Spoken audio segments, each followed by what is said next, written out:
Vamsi Vadana Suvasa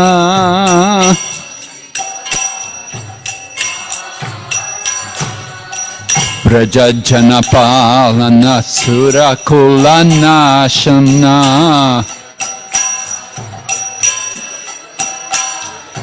Brajajanapalana Surakulanashana Nanda Godana Rakohala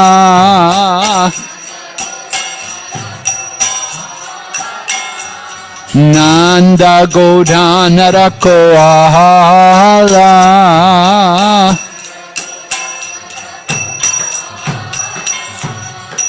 Govinda Madhava Navanita Taskara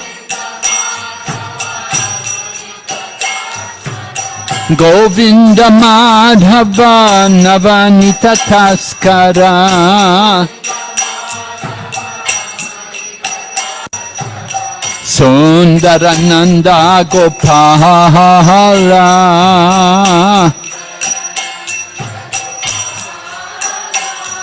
Sundarananda Gopala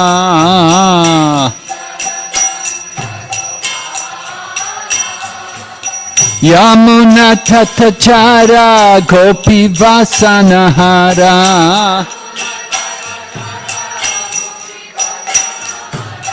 Yamuna Tatachara Gopi Vasanahara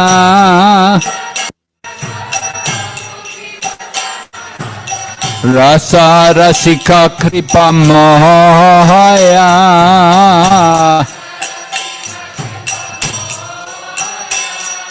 Rasa Rasika Kripa Mohaya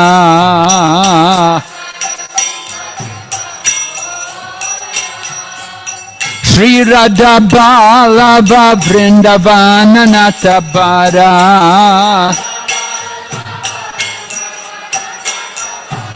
Shri Radha Balava Vrindavana Natabara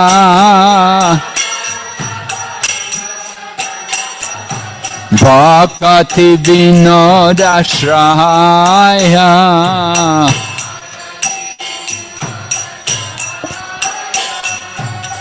Amala Harinam Amya Bilasa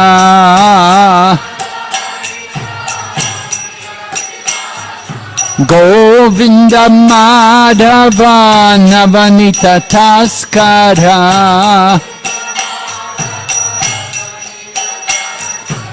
Shri Radha Balava Vrindavana Natabara Bhakti Vinoda Shraya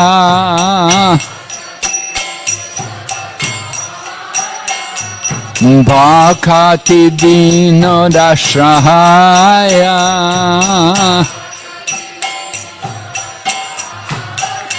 Hare Krishna Krishna Krishna Hare Hare Hare Rama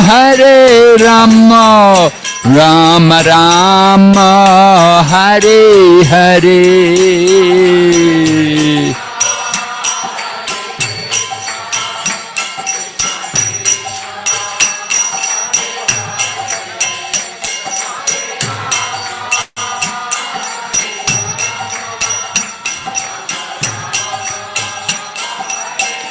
Nittai Gaur Hari Bo, Hari Bo, Hari Bo, Nittai Gaur Hari Bo.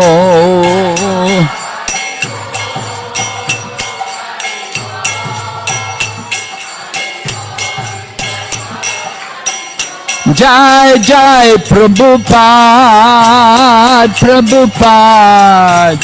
Prabhupada, Jai Srila Prabhupada.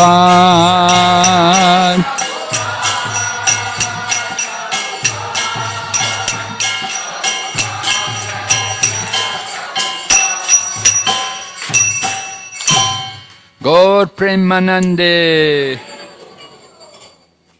Om Namo Bhagavate Vasudevaya.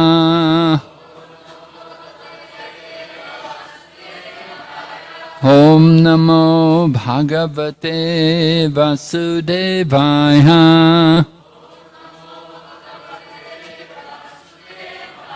Om Namo Bhagavate Vasudevaya.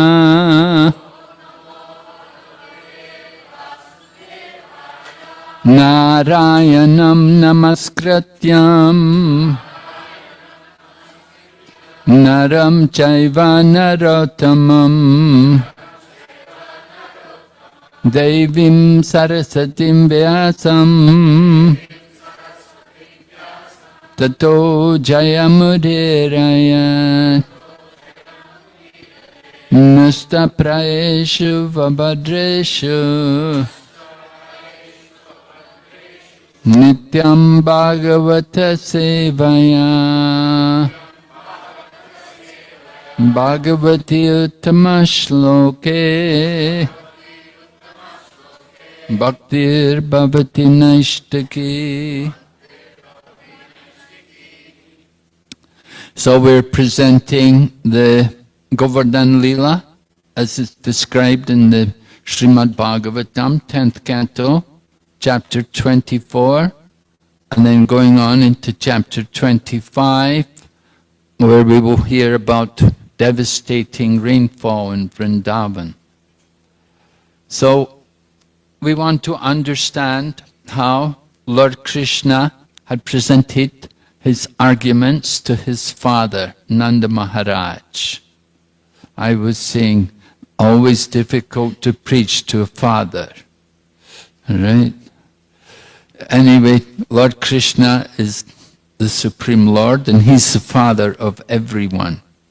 So he's preaching to his eternal associates.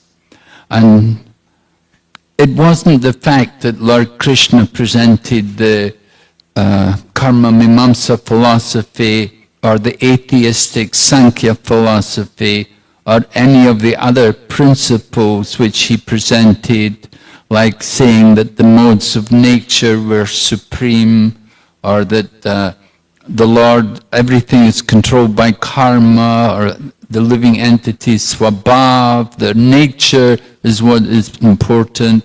These things were not the important points in convincing Nanda Maharaj. What was important was Lord Krishna. That Lord Krishna is his worshipable son. He's so fortunate, he's in Vatsalya Ras. The personality of Godhead has come as his own son. And naturally, like a father, they want to please their child. And so Nanda Maharaj wanted to please Lord Krishna. And therefore, when Krishna told his father that there was no need to worship Indra or any of the other demigods, Nanda Maharaj had to agree, because he's completely surrendered to Lord Krishna. And Lord Krishna pointed out, he said, we're people of the forest, and we live mainly in the forest or on the hills, like we've been doing last 5 days here.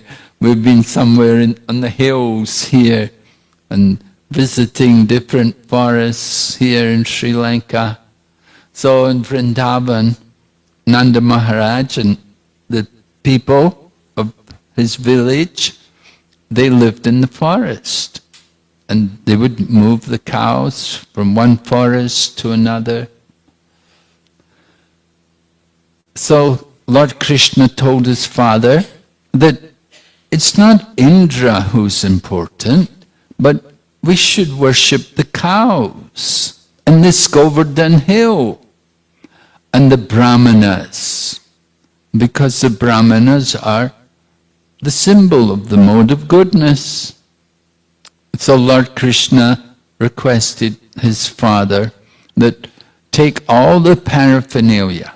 And he told him, he said, you cannot keep the paraphernalia for worshipping Indra. We're going to use all of the paraphernalia you have, and we'll need more, because we're going to make an elaborate worship of Govardhan Hill and the cows and the brahmanas.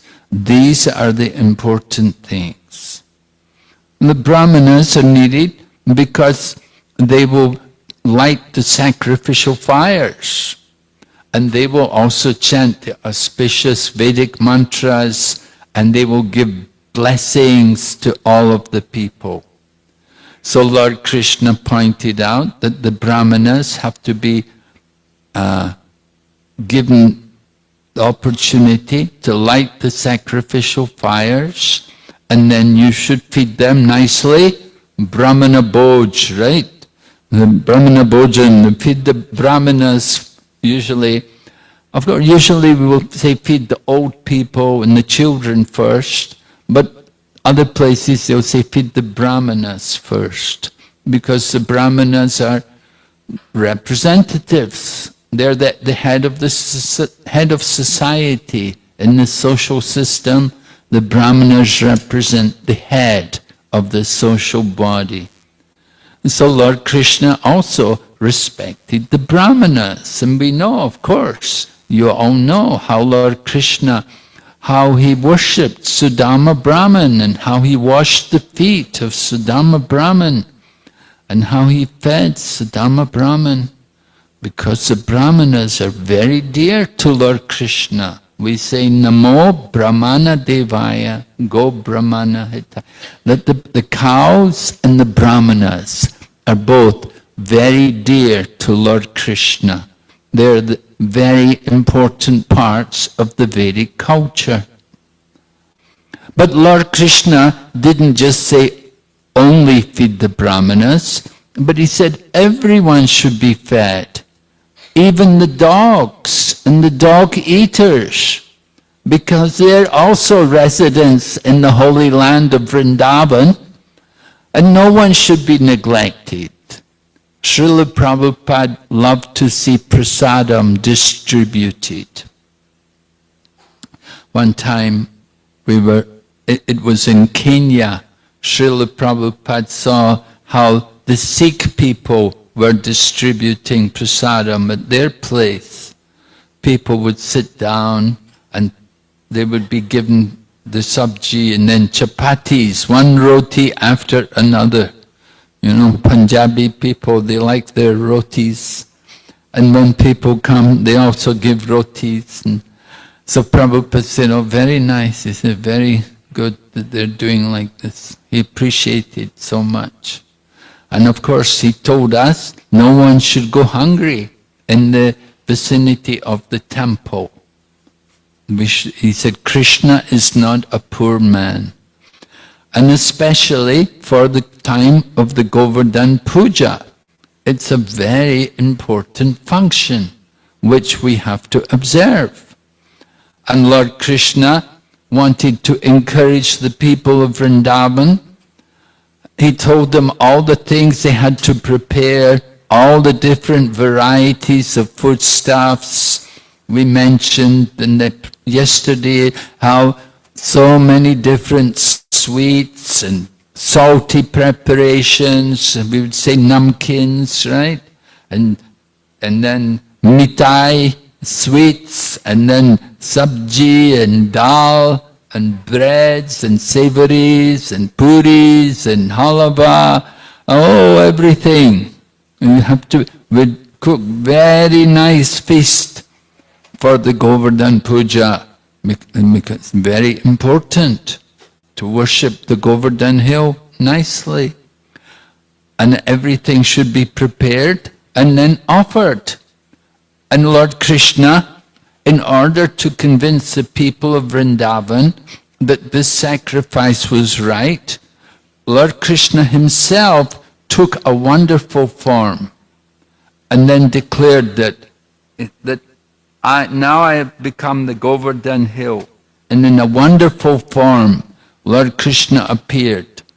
and he began to eat all of the offerings, declaring, I am the Govardhan hill, that he is not different from the Govardhan hill. He wanted all the people in Vrindavan to know that that Govardhan hill was an expansion, another incarnation of him. And he accepted all of their offerings. And when Lord Krishna appeared in that form, Lord Krishna offered his obeisances to himself. And all the people of Vrindavan, they saw Krishna bowing down, they also bowed down. And they worshipped this form of the Lord.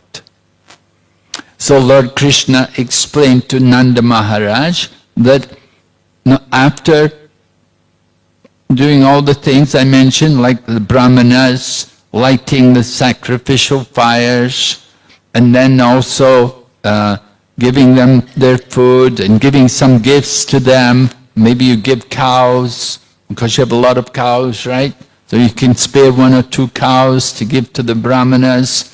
What to speak of 1 or 2 cows, they can give many cows for the brahmanas in charity.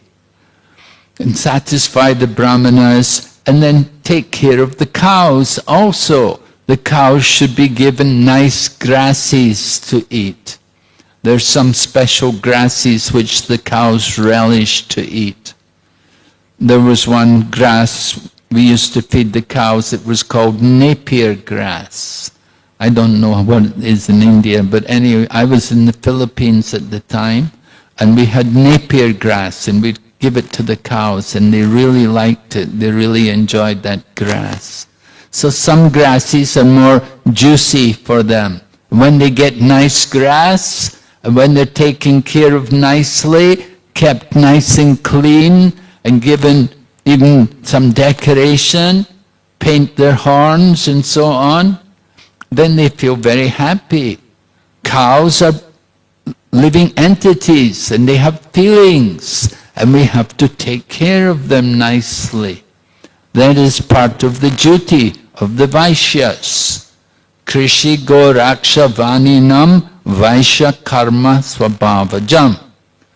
And in Vrindavan, Nanda Maharaj and the people there in Braja, they were taking care of the cows. And so they worshipped the cows, gave them nice grass, and they should circumambulate also the cows. Circumambulate the cows, circumambulate the sacrificial fires, and circumambulate the Govardhan hill also. Right? When we make the Govardhan hill, we will make a hill, a replica of the Govardhan, and we have to do our parikrama around the Govardhan hill. So Lord Krishna instructed Nanda Maharaj, and they did it. They did like this. They arranged a nice festival.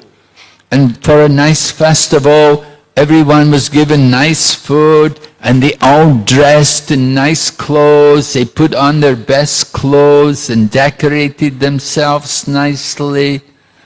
And they all went in procession around the Govardhan hill, with the cows and the bulls leading.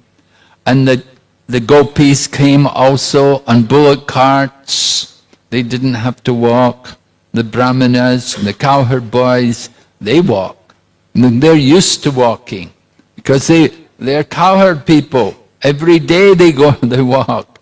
But the ladies, the gopis, they don't walk it. So they had a bullock cart to take them around the Govardhan hill. And the brahmanas were there, and they were reciting their mantras and giving benedictions. So in this way, the Govardhan Puja was performed very nicely.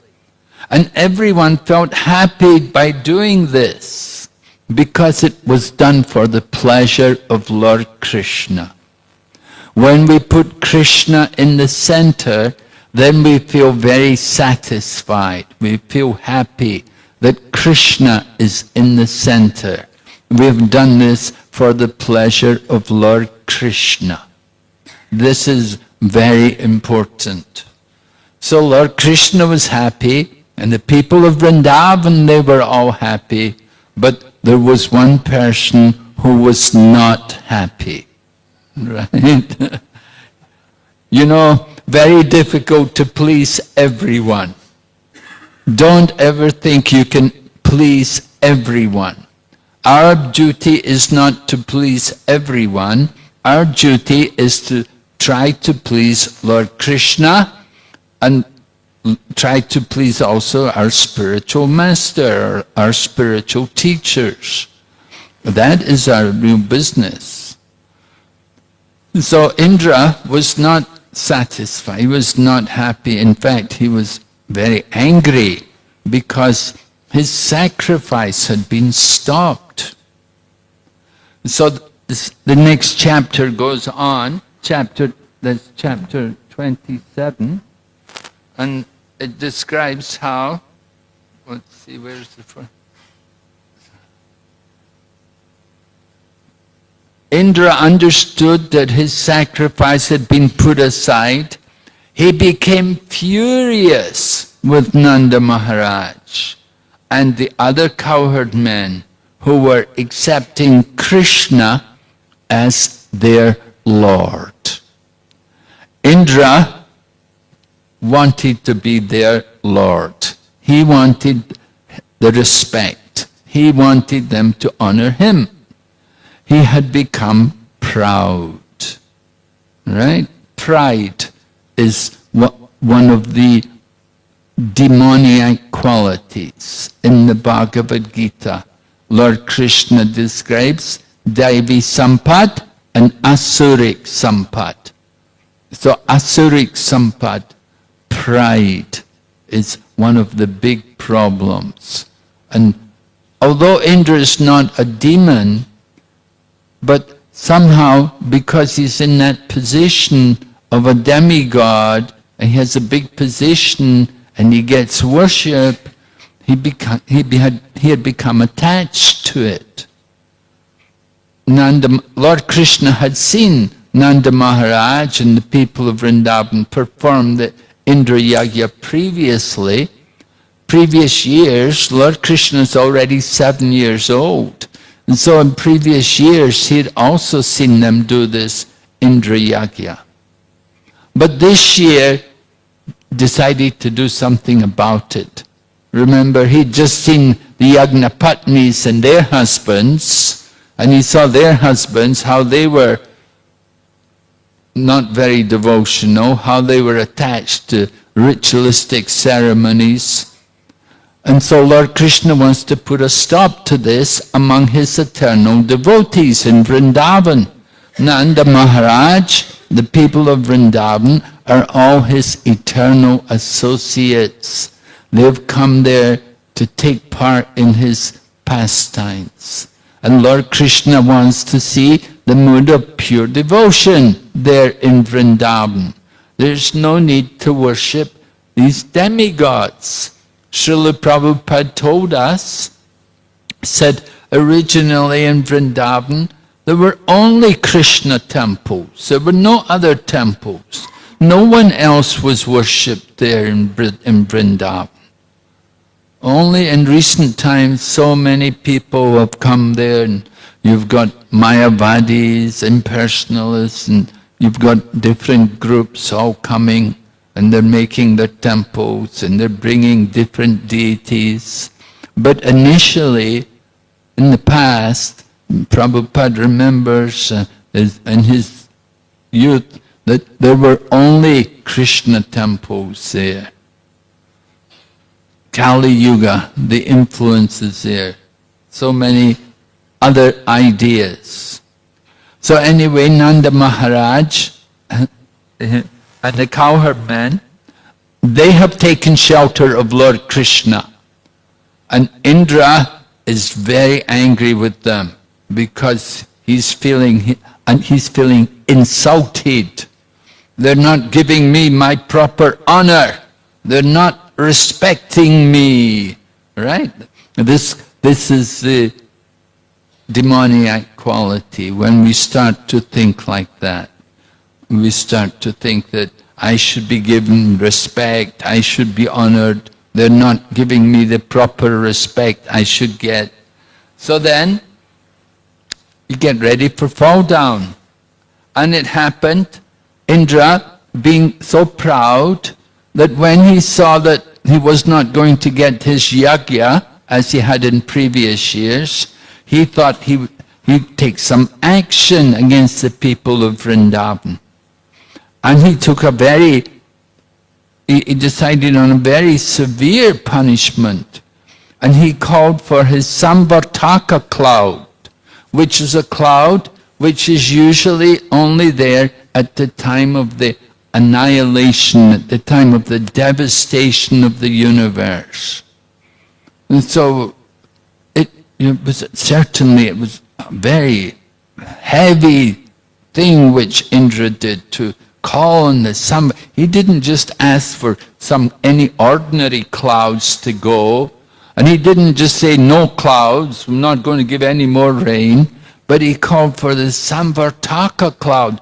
Not only did he call for this cloud to come, but he called also for the winds of devastation to also come. And these very powerful winds also came along with the clouds. And he told them, he gave them orders, go to Vrindavan and inundate the place. I want you to wipe out the people there in Vrindavan. Before he gives, first he sent the clouds, and Srimad Bhagavatam said he imagined himself to be the supreme controller. In the Sanskrit there's the word Isha Mani, that he is considering himself the Isha, just like we have Ishopanishad. Ishopanishad, the Isha, the Supreme, the knowledge of the Supreme. So Indra was thinking he was the Isha. And he's calling for these clouds to go to Vrindavan and inundate Vrindavan. Flood the place, kill all the cows. This was his thinking. Because he knew if he was to kill all the cows, then the people of Vrindavan would be in serious problems.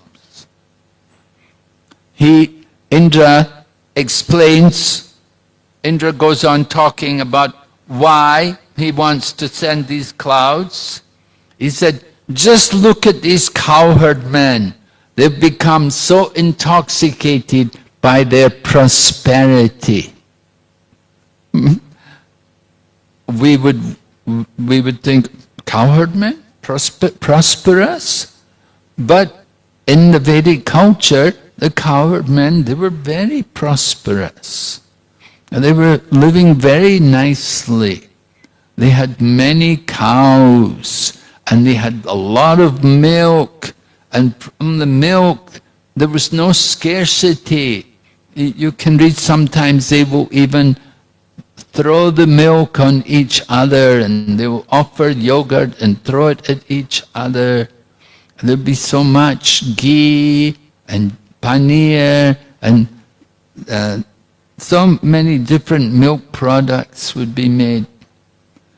So the people of Vrindavan were not poor. They were living very nicely. They were not depending on plastic or petrol.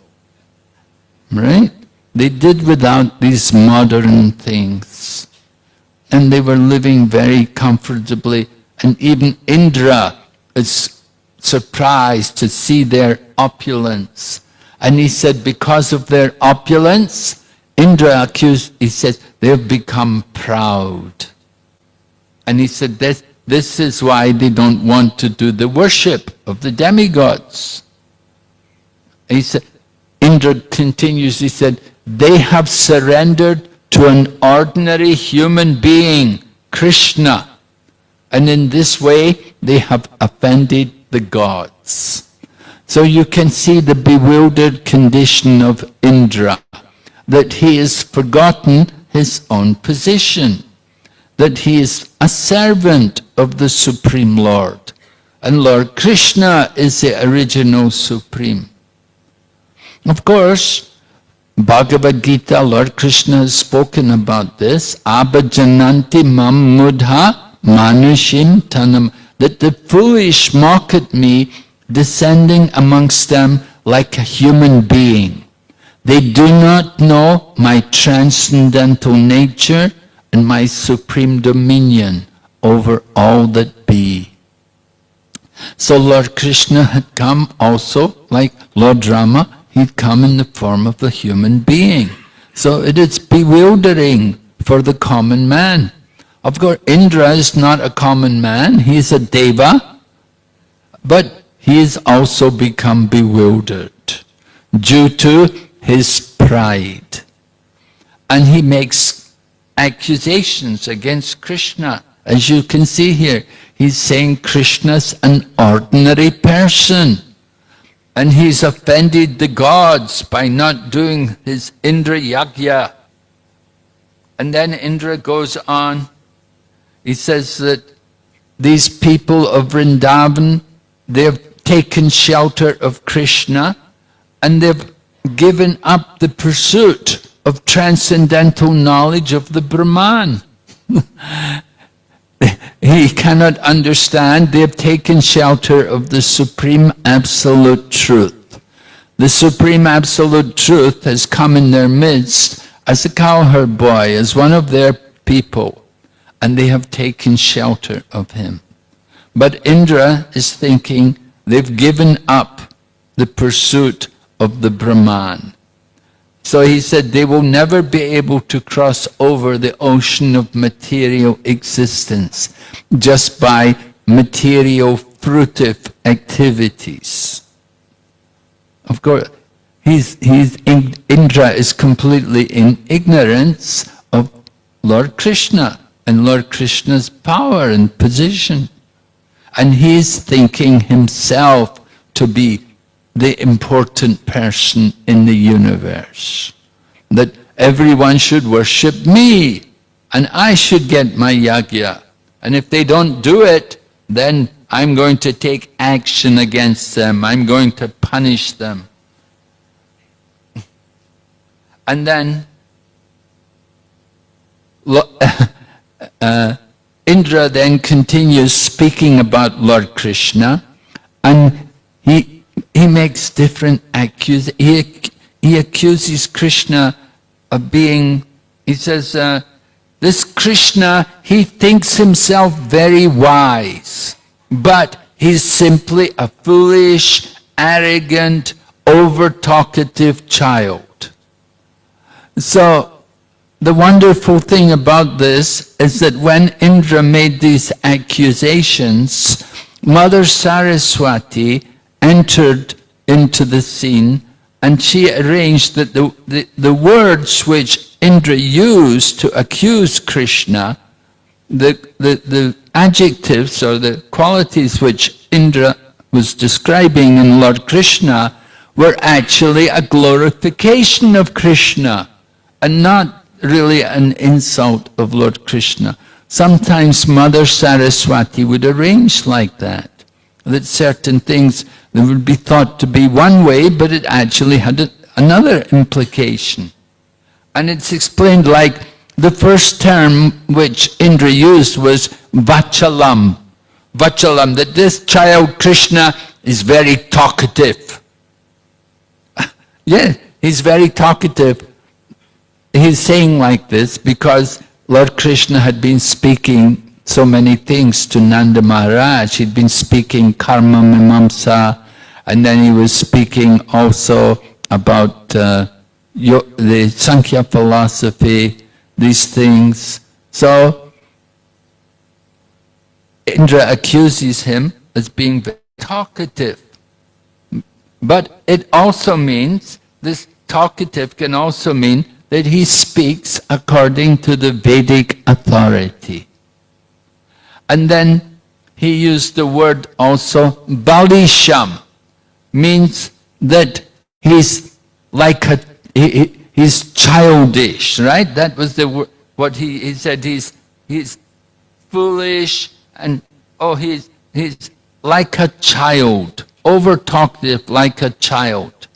And so this word Balisham, it also means innocent, like a child. So Lord Krishna has that way. Of course, he's 7 years old. But he's really like a child in some ways. But his speaking is not childish, but it's innocent. He's showing the innocence of a child. And then another word which Indra used was stabdam. Stabdam means arrogant. Somebody's very arrogant. They won't want to respect others. So Nanda Maharaj, you could say that Krishna had been arrogant when he was speaking to Nanda Maharaj, because he was telling Nanda Maharaj that, you did this, and you don't need to worship Indra, he was giving so different reasons. He was telling his father what to do. And at one point, he even said, you're like an unchaste wife. Just as the unchaste wife, she has a paramour, and she doesn't care for the home where she has security and where the husband is taking care of her, but she's going off to have an affair with another man. So Lord Krishna used this example because he was talking about the people of Vrindavan, that you're being maintained and you're prosperous and successful and happy in your lives by the grace of Lord Krishna. But you're going to worship Indra. Indra didn't do anything for you. He didn't give you any opulence or any real success in the material world. Whatever you have, whatever happiness, whatever wealth you have, whatever health you have, your good fortune, it is all by the grace of Lord Krishna. And you don't have to worship anyone else, right? At the very beginning of this section of Govardhan Lila, Prabhupada spoke about faith. And he quoted the verse from the Chaitanya Charitamrita taught by Lord Chaitanya to Sanatana Goswami. Krishna Bhakti Kaila Sarvakama Kritahai. Just by worshipping Krishna, you can achieve everything. You don't have to worship anybody else. So Lord Krishna had been speaking strongly because Lord Krishna was feeling somewhat angry that these are my eternal associates, Nanda Maharaj and the people, the cowherd boys, the cowherd men. They're my eternal associates and they're worshipping demigod. It's not good, not proper. And so he was speaking strongly, and so Indra took it in the wrong way, that he's a young boy, he should not be telling his father what to do. You can't tell your father what to do, right?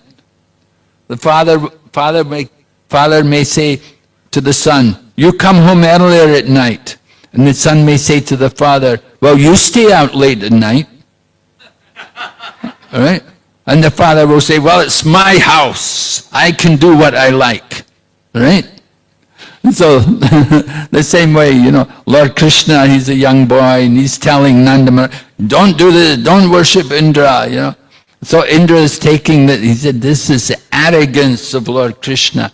And he used this word, stabdam, means he bowed. It means arrogant, but it can also mean that he bows down to no one, because there is no one for him to offer homage to. Right? Lord Krishna doesn't have to bow down to anyone, because he himself is the Supreme Personality of Godhead. And then Indra also used the word agyam, meaning ignorant. But it also means that there's nothing more for him to know. because Krishna knows everything. He is omniscient. So he doesn't have to learn anything more. He knows everything. Somebody is agyanam, he may be ignorant, he has to learn things. But agyanam can also mean he knows everything. If you know everything, you don't have to learn anything, do you? You know it all. I know it all. Right? Sometimes we hear that. I know everything. Right? Don't have to tell me, I know everything. So Lord Krishna, he is actually like that. He is omniscient. And then Indra also said, Pandita Maninam. Pandita Maninam, meaning he's highly honored by the knowers of the absolute truth. So Indra, his words have a double meaning. You see, on one hand, they can be seen as an attack on Lord Krishna, a criticism of Lord Krishna. But if you understand the words in another way, you see them as a glorification of Lord Krishna. So this was the arrangement of Mother Saraswati.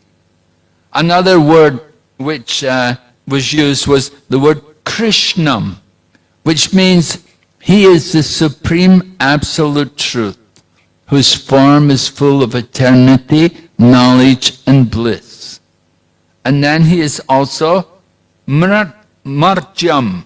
Martyam means that he is the absolute truth, but he nevertheless appears in this world as a human being out of affection for his devotees. So in this way we understand the words of Indra to be a glorification of Lord Krishna. Indra wanted to criticize Krishna, but actually it's a glorification. Indra was saying he's talkative, he spoke so much karma mimamsa, and he spoke this atheistic sankhya, he spoke these things, he doesn't know them. What right has he got to speak about them? He doesn't know these arguments, and he's foolish. He spoke boldly to his parents. So in this way, Lord Krishna is being described by Indra. However, as we go on, we will hear Indra will come to understand the actual position of Lord Krishna. So,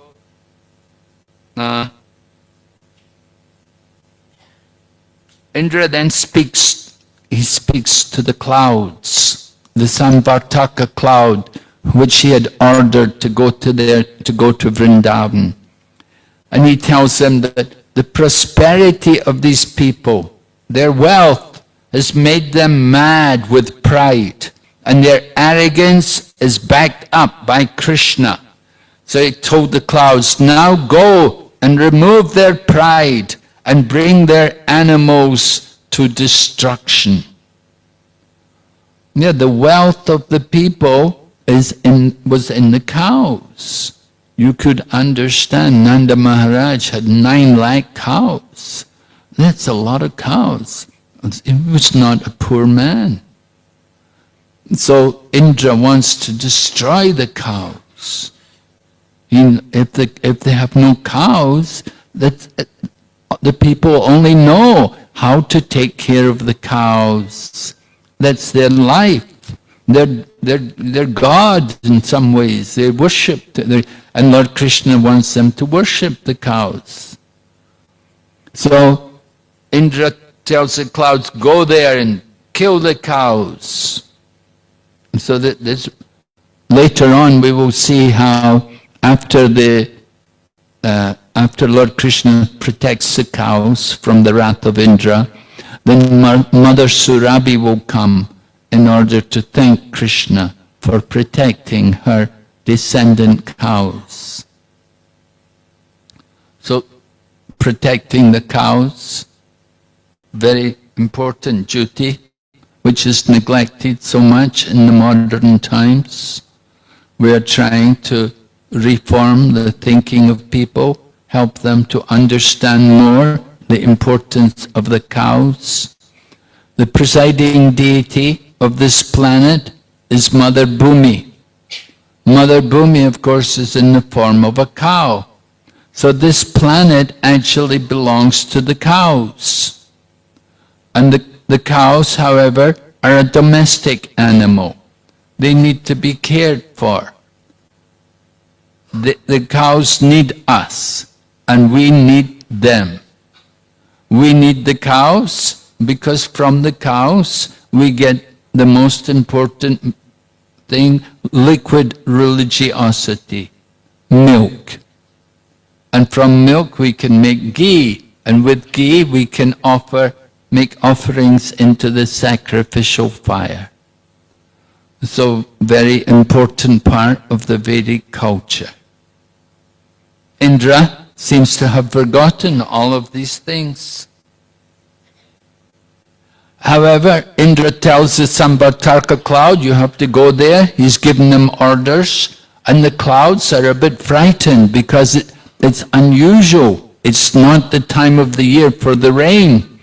Now we're seeing the rain here in this place where we've been the last 5 days, quite a bit of rain. This is the rainy season here. Come other times, maybe it wouldn't get so cold or so wet. But the Samvartaka clouds, out of season, out of time, they've been ordered to go to Vrindavan and inundate Vrindavan. And they've gone there, and Indra said, I'm coming with you. I'll be right behind you. I will ride on Airavata, the elephant. And he said, I want to come and see you decimate, destroy this cowherd village of Nanda Maharaj. So this was his mood, this was his mentality, that he'd become so polluted. So the clouds, they're afraid of Indra, they have to follow his order, although it's untimely, and they begin to go there.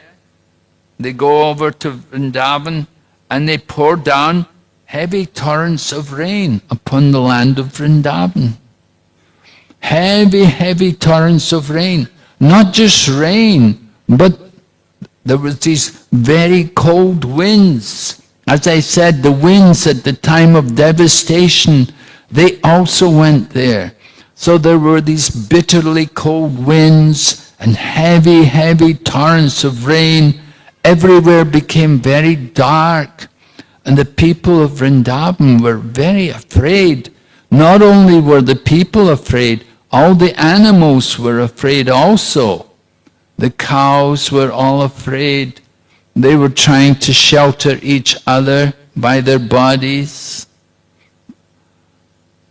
Torrents of rain, and even ice was falling, hailstones. It was very unbearable situation. So the people of Vrindavan were in great distress. So what do? When you're a devotee, when you're in distress, what do? There's only one thing to do. You have to turn to Krishna and you call out to Krishna. Just like when Uttara saw the Brahmastra weapon come towards her, Ashwatthama threw the Brahmastra weapon at the child in her womb. And so Uttara saw the Brahmastra weapon and she called out, Pahi Pahi Mahayogin Deva Deva Jagatpate, that there's no one but you who can protect me from this heat of this Brahmastra weapon. So the people of Vrindavan, they were in a similar precarious, life-threatening situation. Torrents of rain, thunder and lightning, and then lumps of ice also falling from the sky. It was unbearable. They had never experienced such situation before. And so cold. Everyone was feeling so cold. They all came to Krishna. "Oh Krishna, you have to help us. You're the only one who can help us in this situation." They all could understand that this must be Indra, because we did not do the Indra Yajna. We did not perform our sacrifice for Indra, therefore he's become angry and he's reacted in this way. And now this heavy rain, like columns, are falling from the sky. There was so much rain that you could not tell where was high land or where was low land. Everywhere looked as they just saw water everywhere. So they came to Lord Krishna, and Lord Krishna, of course, he knows, being the omniscient Supreme Lord, he knows this is the work of Indra. So Lord Krishna immediately put on his turban and he ran from his veranda and he ran over to the Govardhan hill. And the Shastra described that there was a particular potency of Lord Krishna's Shakti which protected him, that when he was running from his veranda to the Govardhan hill, at that time there was a potency which arranged to protect him so that the rain did not fall on him. Because it was raining so heavy, he would have been soaked. But the particular potency was protecting him, so none of the water hardly fell on him. And he got there to the Govardhan hill, and he picks up the Govardhan hill. And the Harivamsa described that Lord Krishna used his left hand to pick up the Govardhan hill. Left hand, Srila Prabhupada taught us the right hand is for eating and left hand is for cleaning the body. And so left hand, it's not the cleanest, but anyway, Lord Krishna chose, he used his left hand to pick up the Govardhan hill, and he held it up on his little finger. And when he picked up the Govardhan hill, then he called out to all the people of Vrindavan. He said, "You can all come under the hill and bring the animals with you. Bring all of our livestock, all of the cattle, the cows, the buffalo, bring them all under the hill here. And you'll be safe here under the shelter of this Govardhan hill." So the people, and what else could they do with that? There's no other alternative. Lord Krishna is picking up the Govardhan hill. We should go under the hill. And they all entered under the Govardhan hill. And they stayed there with Lord Krishna. And it's described that the rains continued for 7 days and nights, incessantly. The rain and the wind was pouring down. We may wonder, how is it possible everyone could get under the Govardhan hill? Because he had 900,000 cows, and there were other people with cows. There were so many animals. How could they get them all under the Govardhan hill? It's only, they'd say, 3 miles wide. But it says that when Lord Krishna picked up the hill, it expanded to 32 miles wide. So that Lord Krishna said, the whole world can come under this hill if they want. I can arrange for everyone to get shelter under this hill.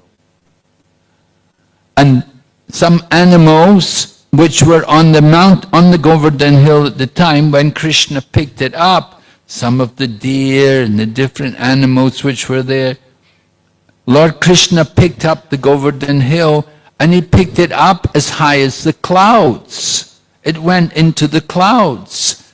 And the peaks of the mountain, the peaks of Govardhan hill were above the clouds. So the animals who were on the Govardhan hill, they all moved up to the top of the Govardhan hill. And in this way they were safe from all the rain and the devastation. So Krishna arranged for everyone to be safe. And for 7 days and nights we would think, oh, they must have been so hungry and tired. But no, Lord Krishna arranged by his Icha Shakti, by his potency, by his spiritual potency, he arranged that none of them felt any distress, none of them felt any hunger or tiredness. They were all very satisfied to be with Lord Krishna. It is described that Lord Krishna held up the hill for a period of 42 gatikas. And every day it said there are 6 gatikas, which means a period of 4 hours. So Lord Krishna held up the hill for 42 gatikas. But the people who were under the hill, they had the impression it was only 1 gatika. It was just like 4 hours, because they were so satisfied to be with Krishna. Whenever they would just look at Krishna, and they'd just feel completely satisfied. And Lord Krishna, he is also happy because he has the opportunity to also be with his devotees. All the gopis are there. Now usually the gopis cannot look at Krishna because they're young girls, and it's a very conservative village. The people are very orthodox, and the young girls cannot speak to the young boys. They cannot even look at the young boys. But for 7 days and nights they had the opportunity. They could just simply look and fill their eyes with the form of Lord Krishna and see Lord Krishna holding up the Govardhan hill. Of course, some of the cowherd boys, they thought, oh, we better help Krishna. This will be a bit heavy for him. We'll try to help Krishna. And some people even say, why didn't Lord Balaram do this? Because Lord Balaram, he has one of his expansions is Ananta Shesha. And as Ananta Shesha, he's holding up the planets on his hoods. So Lord Balaram is very strong. So why didn't Lord Balaram do this? Why didn't he help Krishna with this? But we have to understand Lord Balaram is the Amsha. He's just the expansion coming from Lord Krishna. Lord Krishna wants to do this. He wants to do this himself. He doesn't need Lord Balaram to help him. Lord Krishna is the original Supreme Personality of Godhead. And whatever powers are there in Lord Balaram, they're given by the grace of Lord Krishna. So it's Lord Krishna who's holding up the Govardhan hill. Lord Balaram is also under the hill. But he knows it's not a problem for Lord Krishna. He's confident. And all the other people of Vrindavan, they're also feeling safe to be under the protection of Lord Krishna. So Indra and his clouds, they were pouring the water, and the rain was falling. Although the rain was falling, it was arranged again by Lord Krishna's potency that the land around did not become devastated, it did not become overflooded. Rather, Lord Krishna arranged that all the water which fell would be evaporated quickly. And so Lord Krishna is holding up the Govardhan hill for 7 days and nights. And Indra, he can see that he is defeated. He cannot do anything. He cannot defeat Lord Krishna. And after 7 days and nights, then Indra realized that he had made a great mistake, and that this Krishna was actually none other than his worshipful Lord, the Supreme Personality of Godhead. So then Indra orders the Samvartaka clouds, all right, enough, now go back. Go back. We have been defeated. These people of Vrindavan are victorious. We cannot defeat them. And he sent the clouds back, and Lord Krishna saw that now there's no more wind and rain, and now it's safe for the people to all come out. So Lord Krishna ordered all the people of Vrindavan, you can come out from under the hill now, and bring your property with you, bring your animals with you, and go back. And so, when they had all come out, then Lord Krishna then put the Govardhan hill back down in exactly the same place. So this is a wonderful Lila. Now Krishna, of course, has got a new name. Now he's Giridhari, right? He's famous as the lifter of the mountain, lifter of the hill of Govardhan, Giridharidhari. And so Lord Krishna performed yet another wonderful pastime. He's humbled the pride of Indra. He has inaugurated the Govardhan Puja, and he has also enjoyed 7 days association with his intimate devotees, the people of Vrindavan. And so this was the wonder of the Govardhan Lila. Lord Krishna puts a hill down and all the people go back to their work, taking care of the cows. Now, yesterday I was speaking about Lord Chaitanya Mahaprabhu, and I was explaining how Lord Chaitanya Mahaprabhu also had a stone from Govardhan Shila. This is described in Antya Lila of Chaitanya Charitamrita, and it's described there one devotee named Shankarananda Saraswati.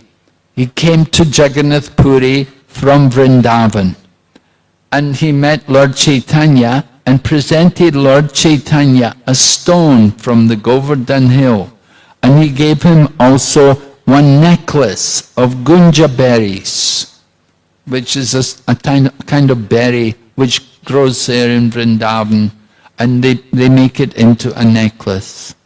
So Lord Chaitanya was very happy to receive these gifts from this devotee, and Lord Chaitanya, it said, he kept that Govardhan Shila with him. I said yesterday he just kept them for a month or two, but I saw in Chaitanya Charitamrita, I checked, he said actually he kept it for 3 years. So for 3 years, Lord Chaitanya had this Govardhan Shila, and regularly he would put it in front of his eyes, he would put it on his head, he would smell it, and the stone was always wet with tears from the eyes of Chaitanya Mahaprabhu. And Mahaprabhu would declare, this stone is the body of Lord Krishna. He said, this stone is the body, directly the body of Lord Krishna. So Lord Chaitanya, he kept that Govardhan Shila with him for 3 years, and after 3 years, he gave this stone, he presented it to Raghunath Das, who had come to live there in Jagannath Puri. And he had studied Raghunath Das, and he had seen the activities of Raghunath Das. He was very renounced and very strict. It said, his sadhana, Raghunath Das's sadhana, was like the lines on a stone. He was very strict. He never deviated from his sadhana. So Lord Chaitanya appreciated his spiritual practice, and he presented him with a Govardhan Shila. And he told him, he said, you can worship, he said, you can offer 8 manjaris, flowers, with the leaves on either side, the flower on the top and the 2 leaves. You offer 8 of these manjaris with some nice pure water, and this is a very nice offering in the mode of goodness. And Lord Chaitanya told Raghunath Das that this stone is directly Lord Krishna. And Raghunath Das was so fortunate, from the hand of Mahaprabhu, he had been given this stone from the Govardhan. So Raghunath took up the worship very seriously. And he would see Lord Krishna in that stone from Govardhan Hill. So Srila Prabhupada writes in the Krishna book, in the relation to the Govardhan, he said, devotees from ISKCON can also take some pebbles or stone from Govardhan, and said you can worship it in your own home just like a deity. It's not different from a deity. So it's very convenient, to keep a big deity is not very easy, but to keep a Govardhan Shila, it's very nice, and many devotees do that, of course. So Raghunath Das began his worship, then later on also Swarup Damodar Goswami told him that you can offer some nice sweetmeats. And through Lord Chaitanya's servant Govinda, they arranged every day, they bring some sweets, some very good quality sweetmeats to offer to the Govardhan Shila. And in this way, Raghunath would worship the Govardhan Shila. And someone asked, what about the difference between Govardhan Shila and Shaligram Shila? Actually, not really any difference. The same standard is there. To worship Shaligram, you should worship in the mode of goodness, pure goodness. That is important. And similarly, to worship the Govardhan Shila, if you worship in the mode of pure goodness, then you will get the result. You can get Krishna Prem by worshipping nicely.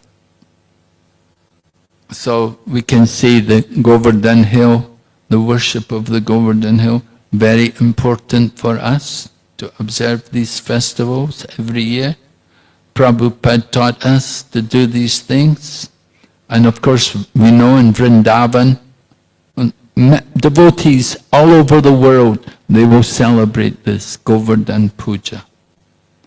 So it's coming in another couple of days. We will also celebrate Govardhan Puja. Are there any questions?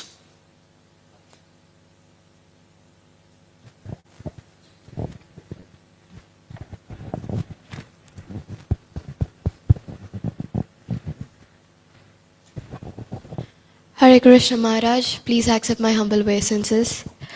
Maharaj, my question is, as you said, Indra planned to destroy everything in Vrindavan because of anger, pride, arrogance, etc. And everything included the Vrajavasis' wealth, the cows, and they are the descendants of Surbi, as you also said. Then why did Surbi come and help Indra to beg forgiveness from Krishna later on?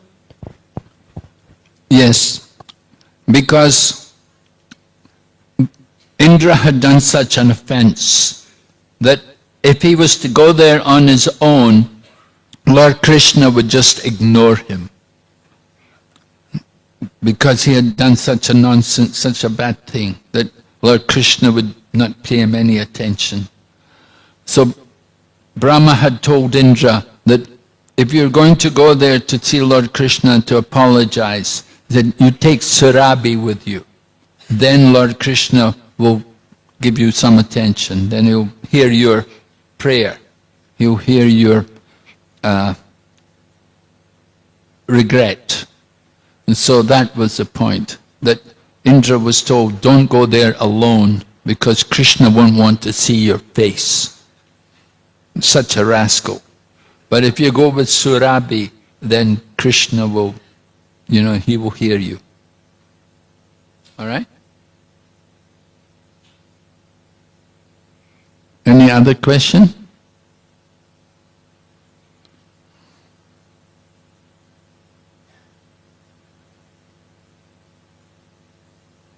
Can you explain a little bit more the significance that this planet belongs to the cow, and for other planets, like higher or lower planets, their presiding deity are also in the form of an animal? Well, I don't know about that, but I do know that our presiding deity is Bhumi. We're told that. I don't know about who are the presiding deities on other planets, but certainly on this planet, our presiding deity is Mother Bhumi. And that was told in Srimad Bhagavatam, how Mother Bhumi, she was overburdened by all the demoniac Kshatriyas. So, Mother Bhumi is in the form of a cow. And we do see cows around the planet. They're everywhere, many cows. And certainly in Vrindavan, in the times of Lord Krishna, there were many cows. And similarly, USA, in the USA, it used to be full of cows, cattle, everywhere. So much cattle was there. The cowboys, right? They had cowboys in the USA. So these cowboys, they herd the cows. There was a lot of cows. Dairy products are important all over the world. Everywhere, it's important for the development of the body. The human body needs dairy products, particularly the young child. When a baby is born, the only thing they can drink is milk. Now, initially, they take the milk from the mother, but after some time, then they have to get the milk from some other source. And that is the cow.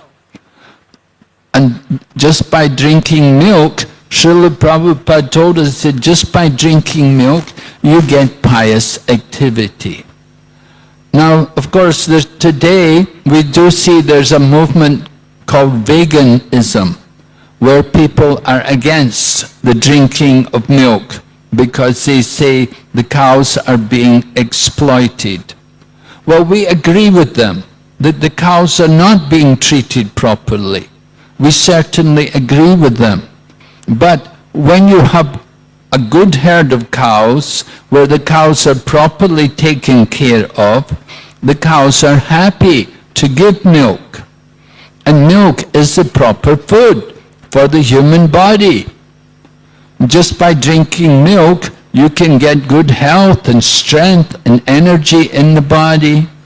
You can prolong your life just by drinking milk. So the cow is very important. I say this planet belongs to the cows because they're all over the planet. This is the nature of this planet. The cows are there. So many cows. Now, of course, because of the influence of Kali Yuga, we see less and less cows. Sometimes people have buffaloes, Prabhupada said buffalo milk means buffalo brain. Not very good, not like cows. But dairy products are very important. Butter and cream and these different things which all come from the cow, from the milk of the cow.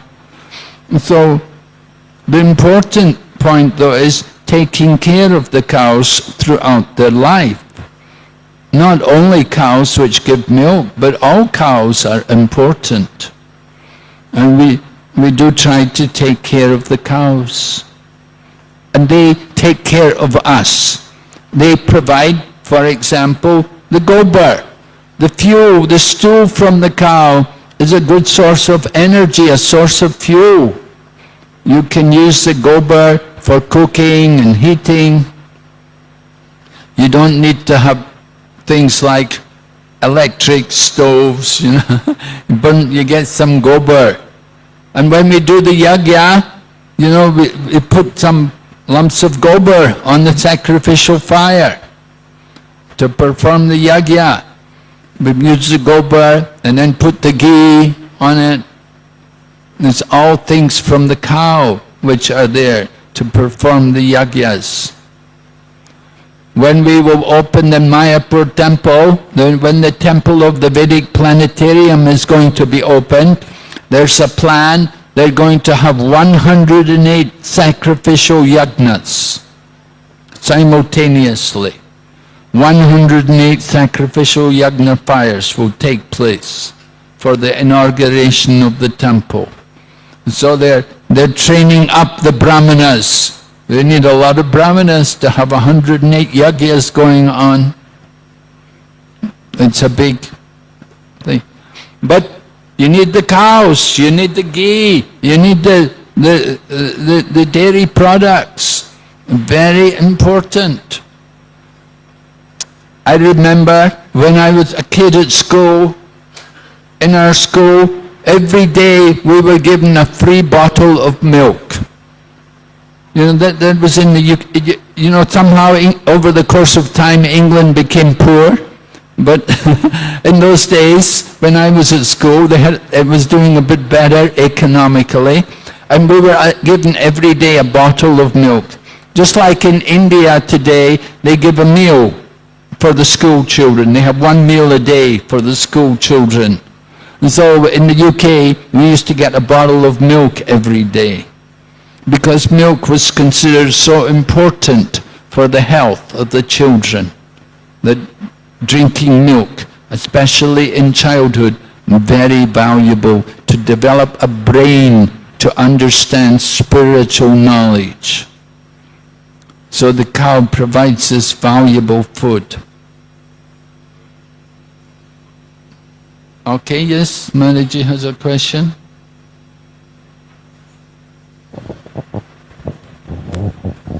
Maharaj, Lord Krishna speaks the atheistic Sankhya philosophy, the Karma Mimamsa philosophy, and he doesn't even seem to refute it. He just moves on. So it can be pretty confusing for someone who, you know, doesn't have the privilege of the Bhaktivedanta purports. They could think, oh, that's it. So I'm just wondering, why would Krishna mislead people in this way? Yes, well, Lord Krishna just wants the people of Vrindavan to give up the Indra Yajna. Whatever way they do it, whether they accept it by Karma Mimamsa philosophy or by atheistic Sankhya philosophy, whether they accept it on the basis of the Swabhava or the modes of nature being supreme, all of these different reasons, whatever reason they like, then they don't need to do Indra Yajna. But what was the real factor? Why did they give up the Indra Yajna? They gave it up because Lord Krishna wanted them to worship Govardhan hill. That was the point. That if you're actually devoted to Lord Krishna, then we want to please him. We want to do what he wants, right? And he wants us to worship the Govardhan hill, the cows and the brahmanas. And we offer nice things to them, and we circumambulate them, and in this way we honor them, show our respect to them. So Lord Krishna has taught us this. And so there's no question of, karma, this philosophy or that philosophy, but the real thing is, what does Krishna want? It's what Krishna wants which is important. Put Krishna in the center, and then everything is clear. You know, just like the Vedas tell so many things. But Krishna said, rise above the Vedas. So we have to hear from Krishna. This is Bhakti Yoga. Now hear from me, Arjuna, Lord Krishna says. Hear from him. and then everything will become very clear. So Lord Krishna spoke these things. Lord Krishna didn't believe it. He spoke it. He's just playing a game. He's just having some fun with the Brijbasi people. In some ways he was a bit angry at them, that they're so stupid, that they've been worshipping doing the Indra Yagya. They didn't need to do that. They wasted all the time. They could have been worshipping the Supreme Lord. So, how to worship? Lord Krishna's come to teach them. Worship this hill, Govardhan hill. And Lord Krishna himself became the hill. So that just to encourage everyone to worship the Govardhan hill, Lord Krishna took this form as the Govardhan hill. So that like that, he just wants them to do the right thing. Don't worry about this philosophy or that philosophy. Just do what Krishna tells us to do. Right? Arjuna, he didn't want to fight. He had his reasons why he didn't want to fight. Lord Krishna told him karma yoga, he told him jnana yoga, he told him meditation, so many things. Ultimately, why did Arjuna fight? Because Krishna wanted him to do it. It wasn't the philosophy, it wasn't the preacher, it was just because he wants to do what Krishna wants, because he was a devotee and he wants to please Krishna. So that's why he fought. And so the same way, Krishna spoke so many things at Govardhan Lila, different philosophies, but what is the ultimate thing? What does Krishna want? He wants us to worship the Govardhan hill. And he's told us he is not different from the Govardhan hill. So we should have that kind of faith. So this faith, this is the important thing. We have to have faith. Yes, Prabhu? We're out of time. Oh, it's time, isn't it? Is that all right? No, okay, last question. Hare Krishna Maharaj. Krishna lifted Govardhan hill with the left hand and with the little finger. Is any spiritual significance for that? Well, I haven't come across anything from the acharyas about it, but we're just told, it mentions in the Harivamsa that he used his left hand and he held it up with his little finger. Well, that's the information we've been given. I don't have anything else behind it. But generally we understand the left hand. Maybe most people were right-handed, we do things with the right hand. Right hand will be stronger, left hand's weaker. So he held up the Govardhan hill, he called everybody with his right hand, come under.